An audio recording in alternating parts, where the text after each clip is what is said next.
on Okay. What's up? My name's Jade H. This is Brendon L. Welcome to another episode of Solution. Sorry. We are where we're at with the steps. We are currently on step 3. We're about to hit it up with step 3. Okay, do you want to just remind us what step 3 is? Step 3 is I made a decision to turn my will and my life over to the care of God as I understand Him. A lot of people don't like saying Him. They say Him, her, or it. And some people say them. I've got to remember that it's God of my own understanding. Right. It's a very personalized thing. Yes. Yeah. Okay. So I mean, let's just also backpedal here a second and realize we've just uttered that God word. Right. So I mean, we've been saying up until now, there's nothing in the program that's gonna tell you that you have to allow God into your life, etc. No one's going to say to you, well, they might, but that's a personal thing. That's got nothing to do with the fellowship. No one's going to say to you, you have to become a this, that, or the other, i.e. Christian, Muslim, whatever, in order for this program to work for you. But now we're talking about God. So I think before we actually get into the nuts and bolts of the step itself, I feel like there's a whole bunch of chit-chat we need to do around this God topic, yeah? Yeah, it's a touchy subject. We don't like to... It is a touchy... Look, if it's not a touchy subject for you, I think you're fortunate because you're going to find this whole process potentially a little bit easier. But I think for a lot, I know even for myself, like every time I say the word God, there's like a little bit of like thing that comes up for me, right? Like it's not as severe as it used to be. I'm quite comfortable, well, 99% comfortable with the idea of God and stuff. I've formulated an idea around what a higher power means to me, which if we got some time, I'd like to unpack. But I know for a lot of people, it's a really sticky subject. Like I was chatting to a dude the other day, and he said, he's also got a history with addiction and whatnot, and he was in the doldrums of all the despair and whatnot, and he took a walk over to a rehab, which is incidentally the same rehab I went to. He walked himself over there to go try and find out a little bit about what it's about. And according to him, he was told by somebody at the rehab that he's going to have to turn his life over to God for this thing to work. He says that's the wording that was uttered to him. And he did a complete U-turn and got out of there. Okay. And it kind of really pisses me off that, like, if that was indeed the way it was said to him, I find that infuriating actually, because I think it's very insensitive to the fact that so many people do struggle with the God topic. And I think to turn somebody away unconsciously with being unconscious about your vocabulary, I think it's a travesty really. So my hope is that we can chat a little bit about it and expand on the topic and hopefully do some kind of damage control. Yeah, definitely. Like, it's a power of your own understanding. So a lot of people like to use the rooms as their higher power. In other words, NA, AA, or CA. And for some people, that's where it stays, right? And that works for them for as long as that works for them. It's a power greater than myself. And I like it because it's a consciousness around it is everyone getting well. Yeah. So I like that concept. You know, when we were chatting about step 2, it came up that a sponsor can't be your higher power. Yeah. Which I was only just quoting what it says in the lovely AA big book. Well, I just want to, I kind of challenged that. Yeah. Yes, you do. And I want to I just want to chat a little bit about that quickly. And the reason I challenge it, right? And I think the reason it states in the big book that one can't is because a singular individual, i.e. your sponsor, is prone, bearing in mind they're also an addict, they're also somebody with their own character defects, etc., etc. There is a good chance, in fact, a high probability that at some point you're going to be radically disappointed by your sponsor. Exactly. Right? Yeah, And- that's probably why they say no human power. Well, I mean, the rooms is a collective of human power. Yeah, right? but it's a collective, and it's the consciousness of that human power that is a higher power. Right. So the hope is that that collective consciousness is one that is elevated to the point of knowing better.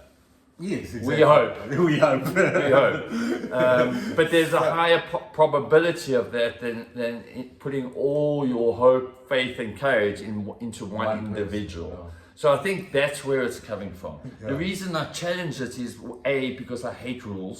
So when you tell me you can't, I want to know why. Well, yeah.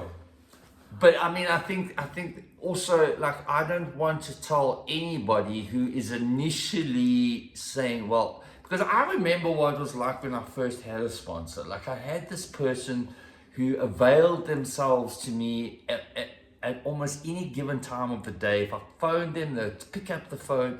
They always seemed to have like pearls of wisdom to send my way. So it wasn't hard for me to feel a little bit enamored by this person.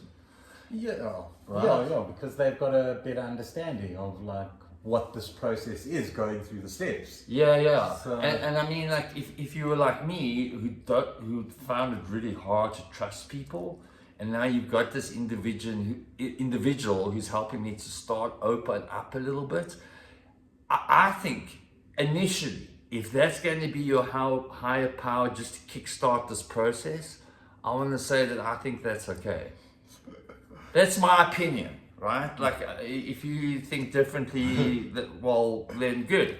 But I just want to say, like, to anybody who's like kickstarting this process, if you found your sponsor, if that's what it is for you at this stage, I say, well, whatever, you know. However limited it may be, it says in there. Yeah, I mean, I just don't think it's your process. So I don't Your think process. anybody should be telling you can't. Yeah, it has to be some sort of, no one can tell you it has to be some sort of religious higher power. Yeah. It's totally up to you.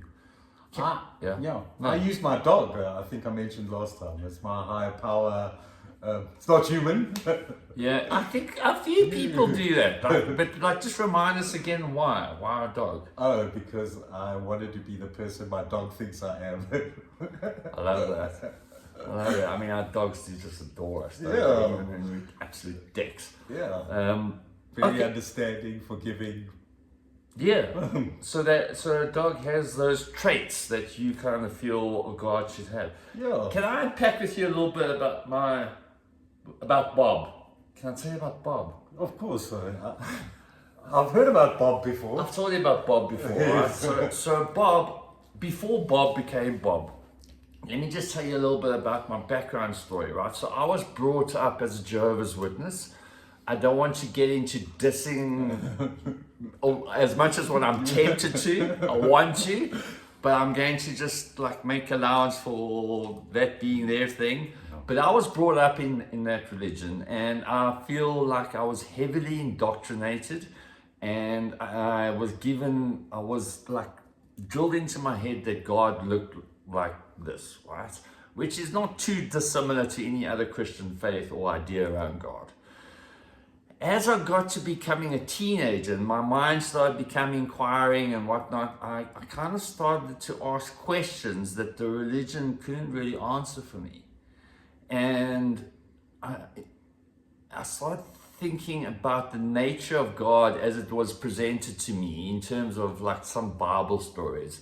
And I was getting the idea that, and please, I mean, no offense if this is the God of your understanding, but for me, the God in the Bible stories he was jealous. He seemed to like demand that I worship him. He seemed to be somewhat insecure. He seemed to be like have the wrath, like I mustn't get angry, but God will smite me. He will. Careful where you're going, yeah. No. Look, this is my story, right? Yeah, like yeah. again, this is how things unfolded for me, and I think a lot of people will relate to this, right? And so the idea of being eternally punished in a hellfire because like of the mistakes I made in life also just it seemed to be a little bit, not that actually that doctrine wasn't in what I was brought up in, but I know it is for a lot of people. So it felt to me like that whole construct was very fear-based. And anyway, so just to cut a long story short, there was a lot of it that didn't sit well with me. And by the time I was a latter part of in my teenagers years, I started to like put that aside. And for a while, I was kind of at a loss around what the meaning of things were, because now the thing I was brought up to believe in didn't make sense to me anymore. And I had nothing to substitute it with. And then I went through this really hard time period where I was camping out in a friend's garden for a couple of weeks. And his mom, like, whacked me with a whole bunch of books to read about all kinds of stuff. Some of it was really whack, but some of it was really quite eye-opening, and eye-opening in the sense that it just exposed me to other ideas, which I had never had before. And so that set me off on probably like a 10-year long journey, like in my 20s, of reading up about other religious constructs, reading up about different philosophies, ideologies, etc. So my pool to draw from was so much more expansive than what it once used to be. And the reason I'm like wanting to share all of this is like I think a lot of us are only ever privy to this one singular idea of God, and then we reach a point where we feel like we want to reject that. It doesn't work for us anymore. And so we're left with like, well, okay, then there must be no God. Yeah, but we become kind of closed-minded. Yeah. And the part of our how is honesty, open-mindedness, and willingness. Yeah. I think open-mindedness with step 2 and step 3 plays a huge role. Yes. Yeah. Now, I mean, so on that note of being open-minded, I had to recognize that I had developed a prejudice against an idea around what God was. And like when I started fast forwarding a little bit to when I was introduced to the program, when it spoke about having a higher power of my own understanding, it felt like an invitation to me to like draw on from that pool of ideas, which is so much more expansive, which in a nutshell for me was one of, I don't believe God has an ego. Like I don't think God like is assigned a gender. I don't think it even has a name. Oh, one of the things I explored in those years of discovery was Taoism. And there's this saying in Taoism which like has always stuck with me, and it says that the Tao that is spoken is not the Tao. Basically trying to say that the divine is of such a nature that words do not come close to actually describing what it is. So like it's so easy to get attached to words, like just the word God, right? Like we've attached a whole bunch of stuff to that word that some of us have now rejected, and therefore we say there is no God. Yeah. But maybe the challenge is to rethink what God could be. Maybe it's something very different. Well, that's why I love the term higher power. Right. So if God does not sit with you at all, like you're not even prepared to utter that word, then don't use the word higher power. Yeah. And if God does sit with you, fantastic. Yeah. You know? So I think I'm rambling on a lot. If you need to say something. No. I wanted to tell you about, I think you know the story about the white light experience I had. Right? Yeah. I really want to share the story. It's kind of funny. So in the big book, it talks about Bill Wilson, one of the co-founders of the 12 Steps. he was talking about the white light experience that he had had. And I was reading about this when I was in rehab, whilst I was busy doing the step 2 and 3, whilst I was like actually in a state of like mental breakdown because I was stressing so much about my life. I was given this book. It's an AA book, We Came to Believe. Yeah. So I was busy reading that book, and there's stories about people praying, and even my rehab was encouraging me to pray, which is something that just it's something I did as a kid. But this thing of going down on my knees next to my bed and praying what felt like this monologue just didn't, like, was a weird thing for me. Like, I wasn't comfortable with it. So I didn't know how to pray, I think, in such a way that it felt right. Anyway, so I had a patch of about 3-4 nights where I was really struggling to sleep, and I was starting to become exhausted. My brain was like doing my head in.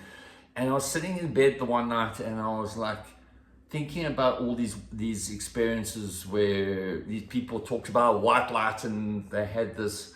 Anyway, I kind of had this. I said out loud to I don't know what. I said, look, if there is a God, I need you. It was a bit of a demand, really. I need you to prove to me right now that you exist, right?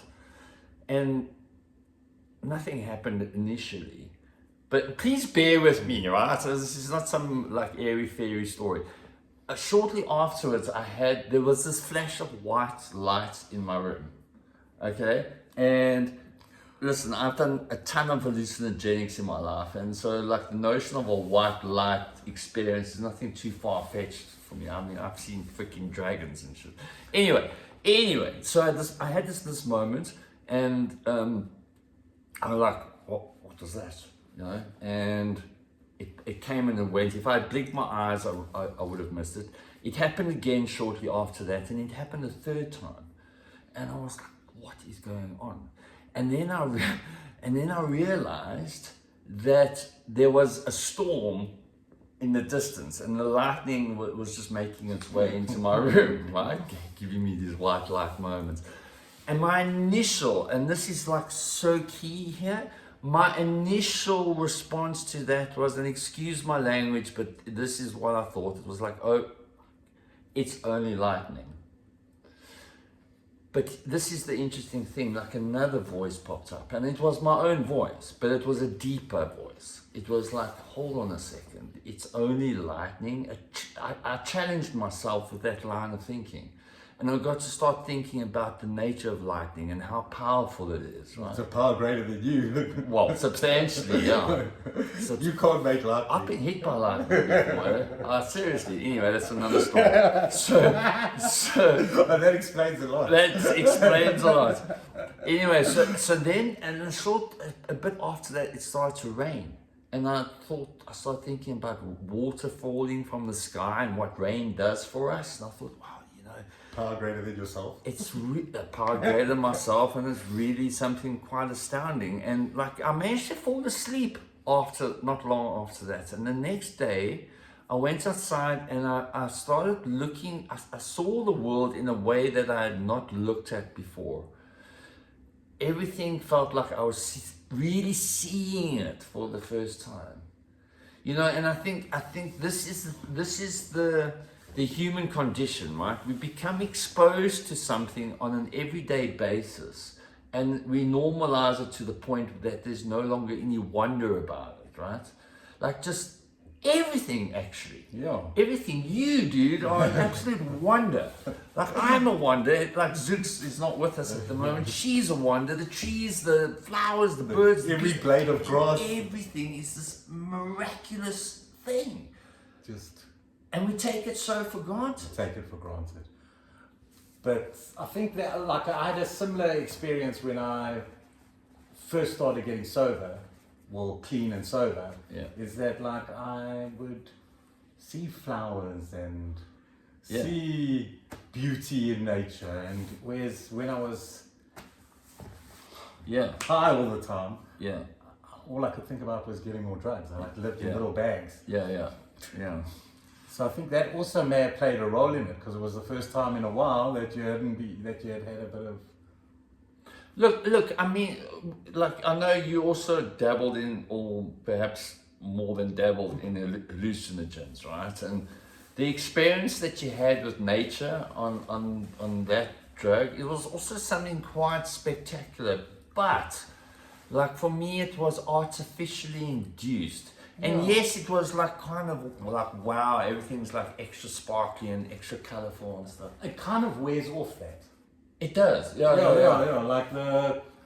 Like in the moment, Yeah. it's like amazing, you know, like whatever, those of you, I'm not going to mention any names, but in the moment, it's like incredible, and maybe for like a week or two, but then we tend to forget and go backwards. Whereas if I'm constantly practicing mindfulness and living in the present, I kind of get a much more holistic look at those sort of things. Yeah. I start to enjoy them a lot more. Bob, so I want to say about Bob. Okay. So we are losing traction on what this step is about. I know this is going to be a long video, but I think we need to talk about this stuff. And sorry, I know I'm probably now like my own higher power, but I think it's kind of key to just touch on this. Like, so Bob, like I became aware of this like aversion to the word God, and so I felt like just for the sake of conversation, I needed to come up with a different term. And so I came up with Bob, because if you spell it backwards, it remains Bob. It's a 3-letter word, and I just thought it was funny. So I went with Bob, and so Bob, and then do you know Gary Larson? The Far Side. Oh, Yeah. So he's a cartoonist, and he's got this cartoon strip called The Far Side. Anyway, not long after I decided Bob's my higher power, I saw this one of Gary Larson's cartoons. I don't know where I saw it. It might be on Facebook or something. And in the picture, if I can find it, I'll post it in the video. In the picture, there's this guy. He's like levitating in the air, but he's been pulled by his tie, and he's like hanging out of the couch. If you don't know Gary Larson, you might not know why this is funny. But anyway, and then his kid next to him looks at him and he said, "Bob's getting really tired of you not believing in him." Which I thought was like some radical coincidence. And I'm not suggesting that Bob is God's real name. I'm not saying any of that. I just think higher power, in my experience, has got some really uncanny and bizarre ways of communicating with me. I wish that God spoke more just plain English. It would be so much more useful to know when God's trying to communicate with me. But I know God talks to me in really strange ways, and if I'm practicing the mindfulness, if I'm open to the communication, I spot it. I see it. The synchronicity of things. Yeah. All that sort of thing. Yeah.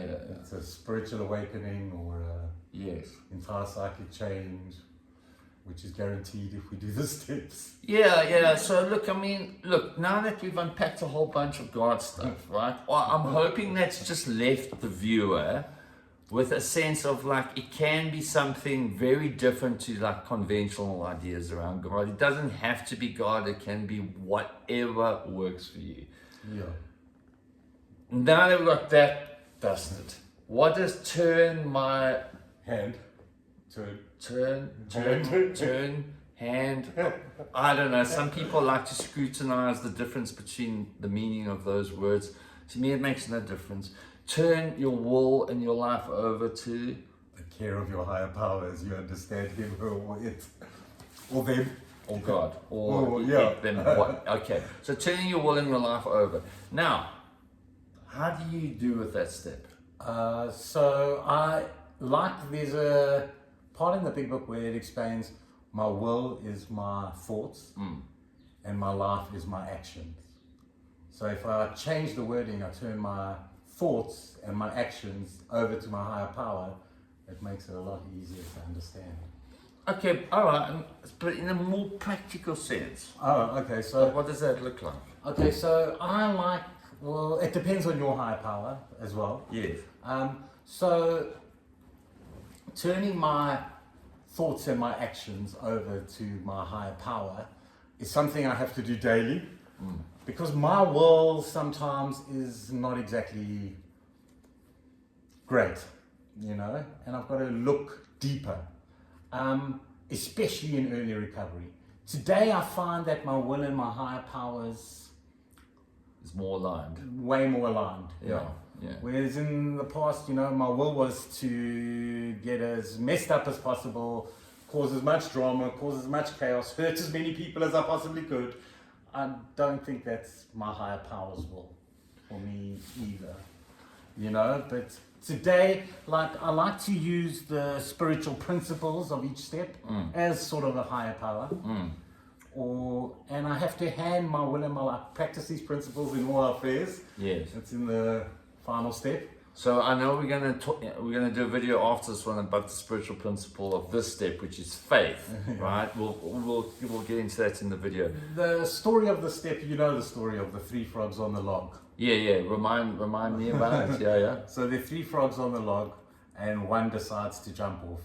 How many frogs are left? So most people will say 2 frogs, but the answer is actually 3, because he only made a decision, he didn't take the action. Right. So these steps, every single one of these steps are action steps. Right. So I've got to take the action. Right. I can't just make a decision. Right. So that is like looking for what my higher power is for me. Right. Look, I mean, for the sake of simplifying the step, right? You 100% agree with you, right? Like, it is an action. All the steps are action orientated. However, the step is just an invitation to make the decision. Yeah. Right, and I think for the sake of keeping the steps simple, that's all we're being asked to do, is to make a decision. But yeah, I mean, like, it's not going to carry too much weight if I then don't act upon Exactly. Like, it also says that your higher power will only be revealed to you if it is sought. So if you look for it, because like, I'm not gonna. Yeah. I can't just like lie on my couch watching Netflix hoping my higher power is going to help me. What if the Netflix episode is about God? Okay, I can't sit on my couch watching horror movies. What if you're watching Solution? Right? But you know what I'm saying. It's about action. We can joke about it but I've got to put the action in. And I take my will back daily, you know what I mean? If someone upsets me or harms me, or I want to escape, because that's my biggest thing, is like, and if I want to escape, I want to get high, basically. I want to take drugs and drink. And that's my will. And sometimes I have to hand it over or turn it over. Yeah, so I've got to be honest, I like your explanation. Like, for a long time, and I still kind of struggle with the notion of, but like the simplest way for me to understand the difference between my will and Bob's will is me versus we. Right, like, so that's a brilliant way of doing it. So my will is really a very self-centered, orientated way of thinking. Like, it's all about what I need, what I want, and etc. etc. Whereas Bob's will is more about me considering how my actions affect you, Brendon, how it affects my partner, the cashier at the checkout counter, it's more of a mindfulness around everybody around me, and not just so all about Jade and what Jade needs. Yeah, and so like that for me is it becomes quite simple to differentiate when am I doing the one or the other. I like that. Is that it? Are we done chatting about step 3? Handing my will and my life over. I think it's a thing, I did mention that we have to do every day. And it's difficult. No, carry on. No, carry on. And it's a difficult one. So I just remembered this other thing. Like, so I don't know how many, that's in itself is a thing. Right? I don't know, do you know how many organs you've got? No. You got a few. like I don't know, I think there's like 200 and something different organs in the body, each one performing a unique function to help this thing operate, right? When you woke up this morning, up until now, have you at any point like told your heart, listen, you go ahead and you got to do your thing and pump, please pump for the day. Yeah. Kidney, please do your job. Yeah, Liver, please clean this. Your spleen. Do you know what your spleen even does? I have no idea. Yeah, I don't know either. Google that stuff. Like, I can't even name all my organs. I've got some that I can name and I don't know even what they do. And like I play no part in that stuff making me, help me, in fact, fundamentally keep me alive. If it was up to me, I would have been dead long ago. Like, and so I hand that stuff over without even trying to a power greater than myself to help me just stay alive, right? And even when something goes wrong with those, you have to go to like a medical team or someone to help you. Yeah, power yeah. greater than yourself. Correct. Yeah. Anyway, that's just something I wanted to add in there. Are we done on step 3? I think there's a lot more we could. We're already half an hour into this video. Mostly my fault. Sorry, I jabbered on a lot. If there's stuff that you feel could be expanded upon, please do make a mention of it in the comments. Like all these steps, everybody has got so much value to add. We want to hear what your input I is. just wanted to add the good orderly direction. I've always liked that one. Good orderly direction. And also creating, I also liked the story of creating your own higher power. So like what would you like your higher power to be? Yes. And you write a list. Yes. Of like what you would like your higher power to be. I want it to be kind, caring, understanding, loving, forgiving, very forgiving. Yeah. And those sort of things, and boom, there's your higher power if you're struggling with one. Hand your will and your life over to those things. Hand it over to love. Hand it over to love. Okay. We love you. I love you. You love us. If you do, give us a thumbs up. Hit the subscribe button. Please hit the subscribe button. It really helps us to keep doing what we're doing. We really want to reach out to more people. And please comment. Yeah, comments are key. Yeah. And also check out our Facebook page. Yeah, we'll put a link in the comments. We did say we'd do that last I did. week. Oh, good. Yeah, we'll do it again. Lots of daily motivationals, feel good stuff. Anyway, until next time, we'll see you soon. Do go check out the next video where we're going to talk about faith. See you soon.